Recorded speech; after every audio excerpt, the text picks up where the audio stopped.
આજે તમારે એક દુઃખ ઓછું હતું ત્યાં શૈલેષ કે શરબત બનાવી દે. દુઃખ કઈ વાતનું છે એ તમને હું કવાલો આગળ, પણ પૂરો વિડીયો જોઈજો તો જ તમને ખબર પડશે કે મારે શેની વાતનું દુઃખ હતું.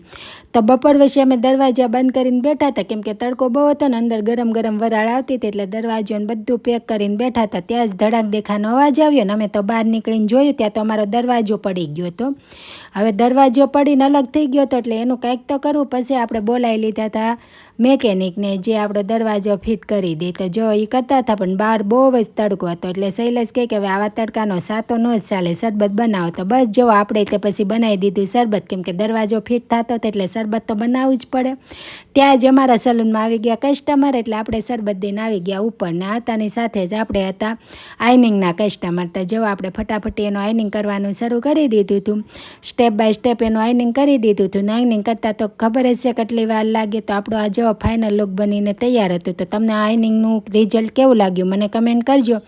ને હજી તો આ કસ્ટમર પત્યા ને આપણે બહાર નીકળ્યા ત્યાં તો તડકો એટલો હતો, એટલે આપણા તો કપડાંય બળી ગયા. જો પછી ફટાફટ મેં કીધું પહેલાં કપડાં જ લઈ લો, પણ ઉગાડા પગ હતા એટલે પગે એટલા બળતા હતા, એટલે પહેલાં તો આપણે સંપલ પહેરી લીધા. સંપલ પહેરીને પછી બધા કપડાં લઈ લીધા, ને કપડાં લઈને પછી આપણે આવી ગયા નીચે આવતાની સાથે જેવા અમારા ભાઈ તો ફોનમાં એને મજાના બેઠા હતા, એટલે આપણે ભાઈને કહી દીધું કે ચાલો તમે તો કપડાં હકેલો. પણ ભાઈ માન્યા નહીં. ભાઈ કે હું હકેલું નહીં, હું ગોઠું. મેં કીધું કાંઈ નહીં. પછી ભાઈએ ગોઠવવાનું કર્યું, એટલે હકેલવા તો આપણે જ પડે.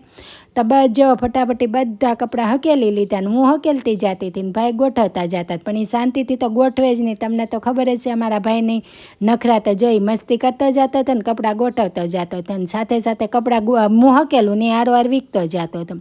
પછી ભાઈને પડી ગઈ એક લપાટ, મારા કપડાં બધા વીખી નાખ્યા હતા. પછી લપાટ મારીને આપણે બહાર આવ્યા ત્યાં તો આ શું અમારો દરવાજો મસ્તીનો થઈ ગયો હતો જો ફિટ. એટલે દરવાજો ફિટ થઈ ગયો એટલે આપણે તો રાજી થઈ ગયા હતા. પણ એ ફિટિંગ થાય એની પછીનું કામ એ વધી જાય. તો જેવા આપણે લઈ લીધી હતી સાવણીને બધું સાફસૂફ કરવા માંડ્યા હતા, કેમ કે કચરું બહુ જ વેરાય. એટલે હજી બધું આ સાફસૂફ કરી ન રહ્યા ને ત્યાં તો જમવાનો ટાઈમ થઈ ગયો ને પડી ગઈ હાંજ. એટલે હાંજની રસોઈમાં આપણે શું હતું જો તમે જ કહો આને શું કહેવાય. જે મિત્રોને ખબર હોય આનું નામ તે મને કમેન્ટમાં કહેજો.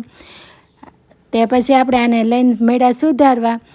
તો ધીરે ધીરે તેલ લગાવીને બે શાકે તેલ લગાવીને હાથે તેલ લગાવીને મસ્તીનું આપણે આ ફણસ સુધારી નાખ્યું હતું, ને પછી એના ઝીણા ઝીણા કટકા કરી નાખ્યા હતા. ને પછી લઈ લીધું હતું કુકર, ને કુકરમાં નાખી દીધા હતા કટકા ને મીઠું ને હળદર, ને પછી આપણે બનાવી નાખ્યું હતું આનું મસ્તીનું શાક. તો જો આપણું મસ્ત શાક બનીને તૈયાર હતું. તો આ રેસીપી તમારે શીખવી હોય તો મને કમેન્ટમાં કહેજો, એટલે હું આ ફણસની આખી રેસીપી જરૂરથી તમને કહીશ. તો આપણું મસ્ત ફણસનું શાક બનીને તૈયાર છે, ને કોણે કોણે ફણસનું શાક ભાવે છે મને કમેન્ટમાં કહેજો. તો ચાલો હવે અમે જમવા બેસી જાય. તો ફણસનું શાક ને સાથે બાજરાનો રોટલો હતો, ને કાંદા ને દૂધ ને, તો કોને કોને બધું ભાવે મને કમેન્ટ કરજો.